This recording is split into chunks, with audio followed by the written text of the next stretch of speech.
Today, we're diving deep into one of literature's most unforgettable characters, a real masterclass in failed authority, General Zagoryansky, from Dostoevsky's novel The Gambler. He's a character who tells us so much about power, about performance, and what happens when those two things completely fall apart. So, let's get into it. Right from the start, the story hits us with this absolutely devastating description.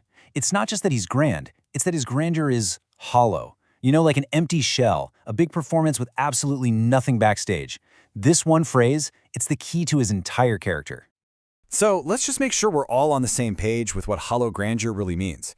It's that huge gap between how things look and how they actually are.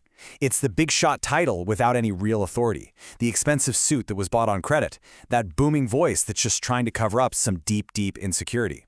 It's a performance of power, not the real thing. Keep that idea in your head as we go. Okay, so first, let's just look at the man's exterior, the face he shows the world. The book calls him an aging peacock in borrowed plumage, which is just brilliant, isn't it? It perfectly captures this whole performance, one that's built on things he doesn't even have anymore. So, who is this guy, really? Well, on the surface, he's General Zagoryansky, a man from an old world of land and titles. But that world is long gone. Now he's broke, living in this German resort town, and his entire future is pinned on an elderly aunt finally dying so he can get her inheritance. He needs that money, desperately, to pay off a French marquis who's basically taken his mistress. As you can see here, he's all epaulets and no spine. The uniform is still there, but the man inside, he's completely crumbled. All right, so that's the outer shell. Now let's move on to the chaos that's going on inside. If his status is just this fragile facade, his emotional state is a total storm, and it's completely at the mercy of his bank account. And this just lays it all out. His personality swings are wild. It's like someone is just flipping a switch. One minute when he thinks the money is coming, he's full of pride and bluster, playing the part of the powerful general. But the second a telegram gets delayed, that whole performance just collapses into whimpering terror and servility. There's no stable center to him at all. It's all just reaction. And this scene, wow, this scene just captures the pathetic reality of it all. The very aunt he's waiting to die shows up, alive and very much kicking. So what does our proud general do? He hides. A decorated military man, a figure of authority, is reduced to trembling behind the curtains like a little kid, absolutely terrified of a frail old woman in a wheelchair. It's a moment that's just as tragic as it is darkly hilarious. So what's going on psychologically here? I mean, what is even holding this man together? When we peel back another layer, we find an identity that isn't just fragile, it's completely outsourced. It's literally built on debt. This is what he says over and over. It's his mantra. But if you listen closely, he's not stating a fact. He's chanting, like he's trying to convince himself as much as anyone else. It's this desperate attempt to use words to fight off the reality that his reputation is really just an unpaid bill. And here's the crucial thing. His identity doesn't even belong to him anymore. He's mortgaged it to other people. He only exists to satisfy what his creditors want. The marquis wants money, his mistress wants luxury, and society wants the appearance of respectability. He has to perform the role of general because they're the ones demanding it. And that's really the bottom line, isn't it? The things that used to give him substance, his rank, his honor, his place in the world, they're all gone. All that's left is the delusion that he's still that man, a delusion that's only held in place by this massive web of debt.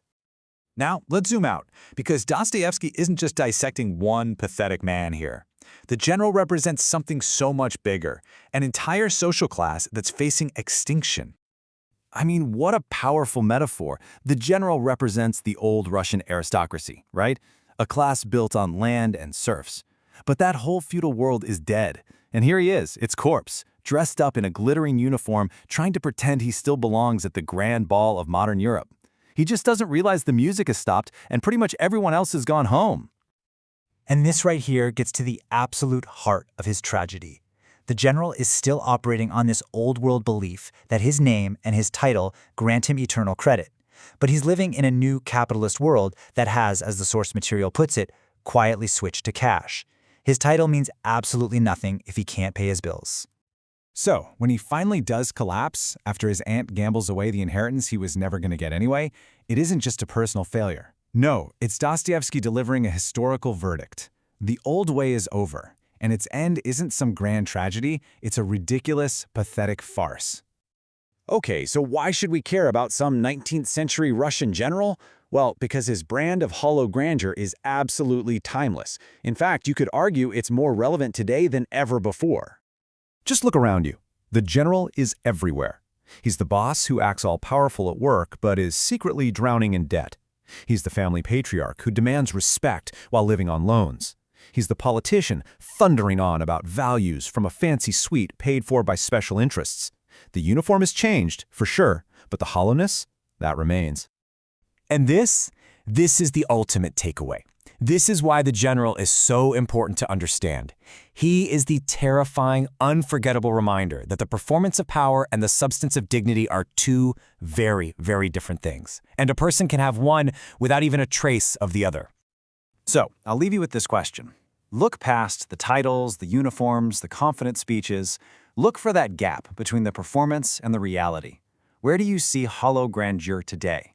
Because once you start looking for it, I promise you'll see it everywhere. Thanks for digging into this with me.